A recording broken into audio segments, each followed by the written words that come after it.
You're watching a segment of The Splash, Greater West Bloomfield's news magazine show. A matter of seconds is what separates tragedy from safety. For local public safety officials, those precious seconds entail an extensive amount of training. And I got an exclusive look into what our police and fire department is doing to ensure quick and safe care to the public. While West Bloomfield Deputy Police Chief Kurt Lawson and Assistant Fire Chief Mark Lowry hope that their department's officers and resources are never utilized in an active shooter situation, it is a reality that all public safety officials must be prepared for in today's society.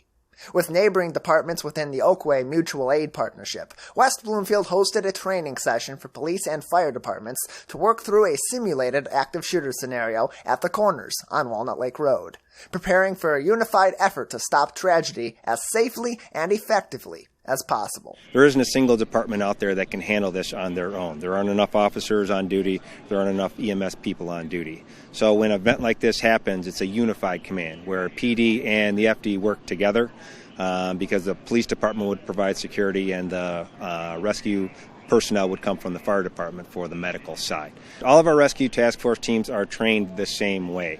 So if a group of my guys are going in with a group of Bloomfield Township people, they understand their role and they'll do the same role. We can combine with any police for security and any of the OAKWAY fire personnel for the medical side. We all respond the same way. Practice is what makes it better, and that's what we're doing here today. Being prepared and well-trained for these scenarios helps the OAKWAY departments ready themselves to cover their primary objectives of rapid response and effective care, neutralizing a hostile situation in a swift and safe manner. Our role is to stop the threat as quickly as possible, and that means our first responding officers are going to go right to the threat and they're going to deal with that threat.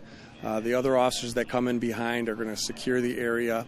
We're going to team up with the fire department, and we're going to rescue as many people as we can as safely as we can. We find in situations like this that bleeding out is what causes the most death. So we need to get to the patient, stop the bleeding, stop the hemorrhaging, fix the trauma, get them out of the building where they're safe, and then get them transported to a definitive care or a hospital. Ultimately, both inside the hostile situation and in the public, maintaining control of the situation is paramount, and something that public safety officials in our community and in the OAKWAY Mutual Aid Partnership strive to make one of their focal points in these scenarios. So on scene here, our objective is to stabilize the scene as quickly as possible.